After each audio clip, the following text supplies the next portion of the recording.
स्कूलों को लेकर एक बड़ा विवाद खड़ा हुआ है। सरकार ने फलाह आम ट्रस्ट के स्कूलों को अपने नियंत्रण में लेने का आदेश जारी किया है, लेकिन शिक्षा मंत्री सकीना इत्तू ने इस आदेश पर सवाल उठा दिए हैं। मंत्री ने कहा है कि आदेश में जो लिखा है वो उनका प्रस्ताव नहीं है, यानी कि उनका प्रपोजल नहीं था। ऐसे में जम्मू कश्मीर में सियासत में घमासान देखने को मिल रहा है। समझिए इस खास रिपोर्ट के जरिए।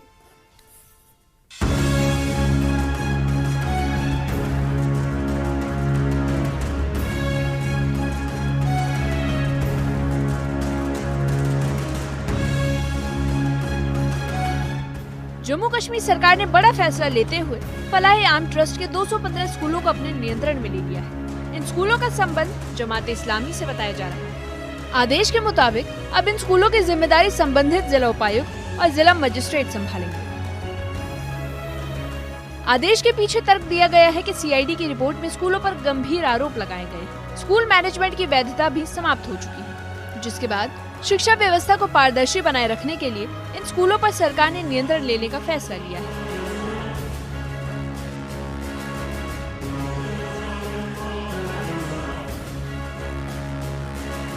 लेकिन विवाद तब खड़ा हो गया जब शिक्षा मंत्री सकीना इत्तू ने खुद इस आदेश पर सवाल उठा दिया। मंत्री का कहना है कि उन्होंने ऐसा कोई प्रस्ताव नहीं दिया था, बल्कि उनका सुझाव था कि नजदीकी सरकारी स्कूलों के प्रिंसिपल को अस्थायी तौर पर इन स्कूलों की देखरेख का जिम्मा दिया जाए। एजुकेशन डिपार्टमेंट ने फिर एक फैसला किया था कि इनके लिए जो है नियरेस्ट प्रिंसिपल जो है वो फिलहाल लुक आफ्टर करेगा इन स्कूल्स का, जिन में 51,000 कुछ बच्चे जो हैं इन स्कूल्स के अंदर पढ़ रहे हैं। बच्चे भी वही रहेंगे, टीचर्स भी वही रहेंगे और स्ट्रक्चर भी वही रहेगा। सिर्फ नियरेस्ट प्रिंसिपल इसको लुक आफ्टर करेगा। तब तक जो इनकी मैनेजमेंट कमेटी बनी थी वो इस सरकार से पहले एक्सपायर हो चुकी थी वो मैनेजमेंट कमेटी, लेकिन हमने सोचा जब तक मैनेजमेंट कमेटी बनेगी उसकी सीआईडी वेरिफिकेशन आएगी, तब तक नियरेस्ट प्रिंसिपल्स इन स्कूल्स को लुक आफ्टर करेंगे, वो देखेंगे तब तक, ताकि बच्चों का जो फ्यूचर है उसकी सेफ गार्ड के लिए ये कदम उठाया गया था। ये हमारा प्रपोजल था, लेकिन जब ऑर्डर आया, ऑर्डर में कुछ और डाला गया कि डीसीज मैनेजमेंट कमेटी बनाएंगे और भी कुछ चीजें आई हैं जो हमारा प्रपोजल नहीं है। उसके बाद जब मैंने ऑर्डर देखा, मैंने उसी वक्त सेक्रेटरी को अपना प्रपोजल अप्रूव्ड नोट भेजा है। मैंने कहा ये अप्रूव्ड नोट है, इस अप्रूव्ड के नोट के मुताबिक जो प्रिंसिपल्स को लुक आफ्टर करने के लिए कहा गया था और 3 महीने के बाद इस ऑर्डर को रिव्यू करने के लिए भी उस प्रपोजल में लिखा गया था। तब तक मैनेजमेंट कमेटी बनाई जाती और मैनेजमेंट कमेटी वेरिफिकेशन के लिए जाती और फिर ये स्कूल्स जो हैं वापस उनके हाथ में दिए जाते। सिर्फ प्रिंसिपल्स तब तक लुक आफ्टर करते जो नियरेस्ट है, लेकिन ऑर्डर में जो डीसीज कुछ और चीजें मेंशन की गई लुक आफ्टर, वो हमारा टेक ओवर वो एजुकेशन डिपार्टमेंट का एज मिनिस्टर मैं कहती हूँ सकीना इत्तू का प्रपोजल नहीं है। मैंने जो अपना अप्रूव्ड प्रपोजल है वो मैंने उसी वक्त सेक्रेटरी एजुकेशन को भेजा है। मैंने कहा ऑर्डर इसके मुताबिक आना चाहिए, लेकिन ऑर्डर इसके मुताबिक नहीं आया हुआ।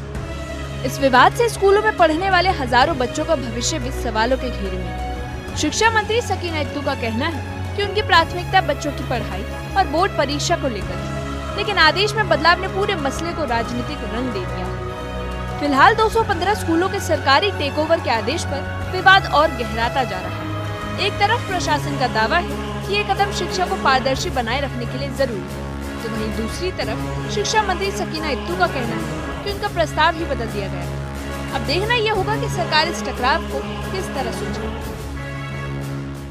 फलाह आम ट्रस्ट के तहत आने वाले 215 स्कूलों को आज बाज़ाब्ता तौर पर टेक ओवर किया गया और पुलिस की भारी तैनाती और मजिस्ट्रेट की मौजूदगी में ये अमल जो है वो पूरा कर लिया गया है। और हम इस वक्त सोहरा में मौजूद है और आप देख सकते हैं कि सोहरा में इसी तरह का एक स्कूल जो है रमजाना मेमोरियल इंस्टीट्यूट, तो वो कायम है, तो उसको भी जो है टेक ओवर किया गया। और इस सिलसिले में आप देख सकते हैं कि किस तरह से पुलिस की भारी तैनाती जो है वो अमल में लाई गई थी, ताकि किसी किस्म का लॉ एंड ऑर्डर जो है उसकी प्रॉब्लम ना हो सके और अमन कानून में किसी तरह का खलल जो है वो पैदा ना हो सके। और इसके बाद जिस तरह से हम देख रहे हैं कि 215 स्कूल जो फलाह-ए-आम ट्रस्ट के तहत चल रहे थे कश्मीर के मुख्तलिफ अजला में, चाहे नॉर्थ कश्मीर की बात करेंगे, साउथ कश्मीर की बात करेंगे या सेंट्रल कश्मीर के इलाकों की बात करेंगे या शहरी श्रीनगर की बात करेंगे, तो इनको बाज़ाब्ता तौर पर आज जो है टेक ओवर किया गया। और एक महकमा तालीम के एक हुक्मनामे के मुताबिक अब जो है इन स्कूलों की निगरानी या फिर जो मैनेजमेंट है वो डीसीज या डीएम्स जो डिस्ट्रिक्ट मजिस्ट्रेट्स है तो उनके सुपुर्द की गई है। और जो यहाँ पर मैनेजमेंट कमिटीज़ हुआ करती थी तो वो कलअदम करार दी गई है, उनको जो है मंसूख किया गया है। और उसके बाद जो डीसीज की निगरानी में जो कमिटीज़ हैं उनको तरतीब दिया जाएगा, उनको फ्रेम किया जाएगा। और बजात खुद जो डिस्ट्रिक्ट डेवलपमेंट कमिश्नर्स है या डिस्ट्रिक्ट मजिस्ट्रेट्स है तो बजात खुद इन स्कूलों की जो है निगरानी करेंगे। और आप देख सकते हैं कि किस तरह से यहाँ पर जो है ये पुलिस की भारी तैनाती अमल में लाई गई थी ताकि किसी किस्म की लॉ एंड ऑर्डर प्रॉब्लम ना हो सके। और दूसरी जानिब जिस तरह से हम देख रहे हैं कि अब इस वक्त पॉलिटिकल बयानबाजियाँ भी जो है वो शुरू हो चुकी है। और जिस तरह से वज़ीर तालीम सकीना यत्तू ने इस बात की तरदीद की है कि उनकी जानिब से इस तरह का कोई ऑर्डर जो है वो इजरा किया गया है जिसमें डीसीज को मजाज बनाया गया है ताकि वो इन स्कूलों के बारे में फैसला ले सके। सकीना यत्तू का ये भी कहना है कि जो ऑर्डर में डीसीज मेंशन किए गए वो उनका ऑर्डर नहीं है, बल्कि उनका ऑर्डर जो था वो कुछ और था। और उन्होंने जो प्रिंसिपल्स है आसपास के जो गवर्नमेंट स्कूल्स है उन प्रिंसिपल्स को मजाज बनाया गया था उसके ऑर्डर के मुताबिक जो उन्होंने इजरा किया था ताकि वो इन स्कूल्स का जो है देख रेख कर सके जब तक कि इन स्कूल्स की मैनेजमेंट कमेटी जो कि एक्सपायर हो चुकी थी उसका जो है इंतखाब अमल में न लाया जा सके। बहरहाल हम देखने वाली बात ये होगी कि किस तरह से ये मुद्दा जो है अब एक पॉलिटिकल मुद्दा बनता जा रहा है। और इस सिलसिले में हम देख रहे हैं कि पॉलिटिकल बयानबाजी भी शुरू हो चुकी है। हालांकि स्कूल प्रबंधन ने सरकार के कदम का स्वागत किया है, लेकिन इसे लेकर स्पष्ट नीति बनाने की अपील भी की गई है। वहीं छात्रों ने भी अपने भविष्य की सुरक्षा के लिए उचित कदम उठाने की अब मांग की है।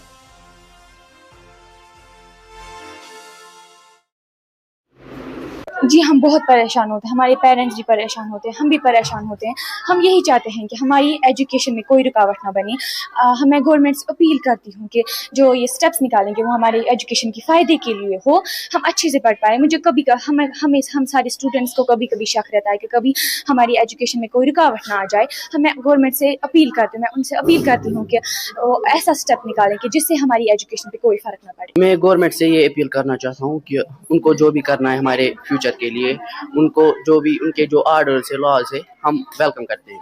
मगर ये जो बार बार वेरिफिकेशन करते हैं, 7 साल में इन्होंने कंटिन्यू वेरिफिकेशन कर रहे हैं, हम उससे परेशान होते हैं। हमारा मेंटल डिस्टर्ब हो जाता है, एजुकेशन से हम मेंटली डिस्टर्ब हो जाते हैं।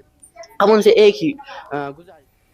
और पीडीपी विधायक वहीदुर रहमान पर्रा साहब इस वक्त हमारे साथ जुड़े हुए हैं। वहीदुर रहमान पर्रा साहब, क्या कहेंगे इस पूरे विवाद को लेकर? आपने भी सुना होगा, पहले फलाह-ए-आम ट्रस्ट के अंतर्गत 215 स्कूल्स को लेकर एक नोटिफिकेशन जारी होता है और फिर उस नोटिफिकेशन को लेकर शिक्षा विभाग के अंदर ही 2 अलग अलग मत देखने को मिलते हैं।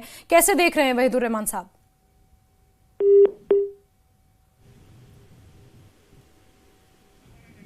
चलिए दोबारा जुड़ते हैं। वहीदुर रहमान साहब इस वक्त हमारे साथ जुड़े थे, उनसे दोबारा जुड़ने की कोशिश करेंगे। तो इस पूरे मामले को लेकर शिक्षा विभाग के अंदर भी डिसएग्रीमेंट देखने को मिल रहा है, क्योंकि शिक्षा सचिव की तरफ से ऑर्डर कुछ और जारी किया गया और शिक्षा मंत्री सकीना यत्तू का ये कहना है कि उन्होंने डीसी को हैंडओवर देने की बात कतई नहीं कही थी।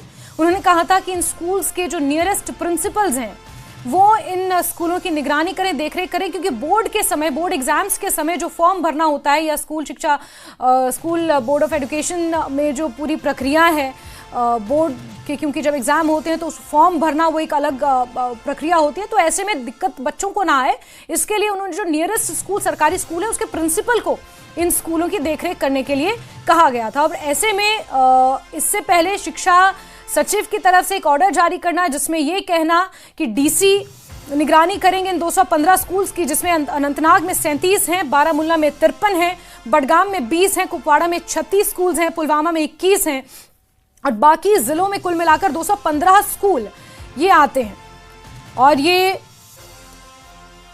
जिस तरह से फलाहे आम ट्रस्ट से जुड़े हुए ये स्कूल हैं, 1972 में जमात इस्लामी जम्मू कश्मीर ने इन फलाहे आम ट्रस्ट के अंतर्गत इन स्कूल्स को कायम किया था और इनका मकसद था तालीम और खिदमत खल्क देना, यानी कि सोशल वेलफेयर के लिए ये स्कूल्स शुरू किए गए थे। धीरे धीरे देखते देखते ये स्कूल्स प्रॉपर स्कूल्स में कन्वर्ट हो गए और 60,000 बच्चे मौजूदा समय में अगर आंकड़े को गिना जाए तो 60,000 बच्चे इसमें पढ़ते हैं और लगभग 4,000 टीचर्स इन स्कूल से जुड़े हुए हैं।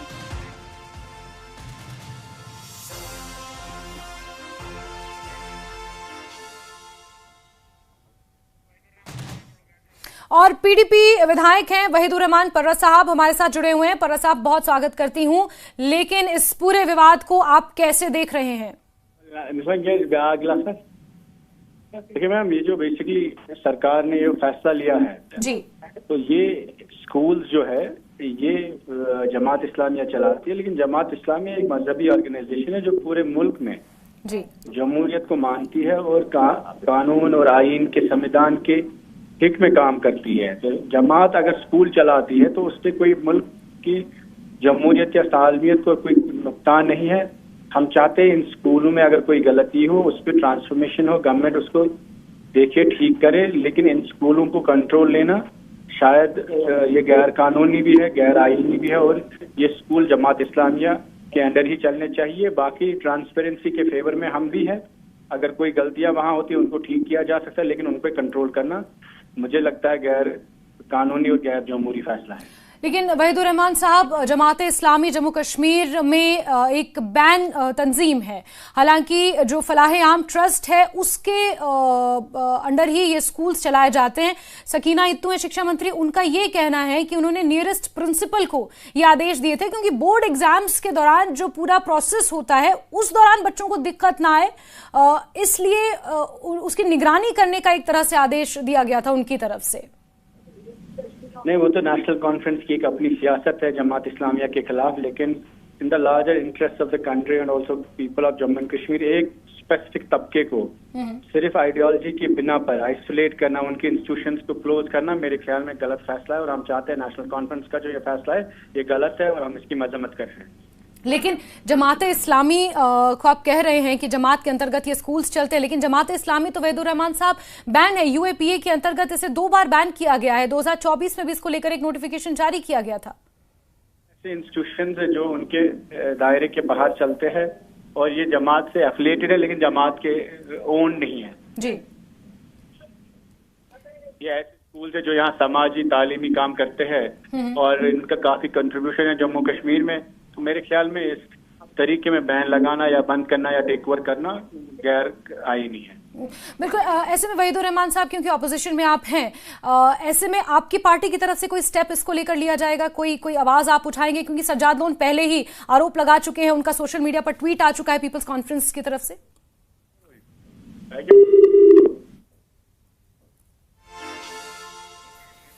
चलिए दोबारा जुड़ेंगे, लेकिन वहीदुर रहमान पर्रा पीडीपी विधायक हैं पुलवामा से और उनका ये कहना है कि ये जमात पर निशाना साधने की एक कोशिश है। जैसा कि पीपल्स कॉन्फ्रेंस की तरफ से सज्जाद लोन ने भी फर्स्ट रिएक्शन यही दिया था कि ये टीम ए है, ये उनका आरोप था नेशनल कॉन्फ्रेंस पर। लेकिन इस बीच ये विवाद और गहरा तब हो गया है जब शिक्षा विभाग के अंदर ही इसको लेकर 2 अलग अलग मत देखने को मिल रहे हैं। शिक्षा सचिव कुछ और ऑर्डर निकालते हैं, शिक्षा मंत्री कुछ और बयान देती हैं, ये एक अलग मसला है।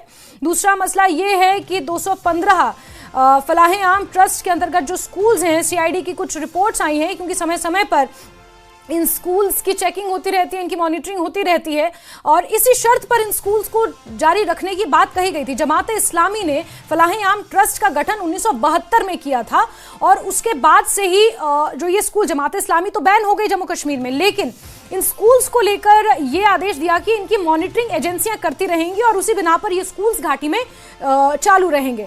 और समय समय पर सीआईडी कुछ एजेंसियां इनकी मॉनिटरिंग करती है और उसके बाद जो कुछ रिपोर्ट सामने आई थी उसके बाद ये जो निर्णय सरकार की तरफ से लिया गया है। लेकिन बड़ी बात यह है कि इस निर्णय में भी 2 कहीं ना कहीं मतभेद देखने को मिल रहे हैं शिक्षा सचिव और शिक्षा मंत्री सकीना इत्तू के बीच।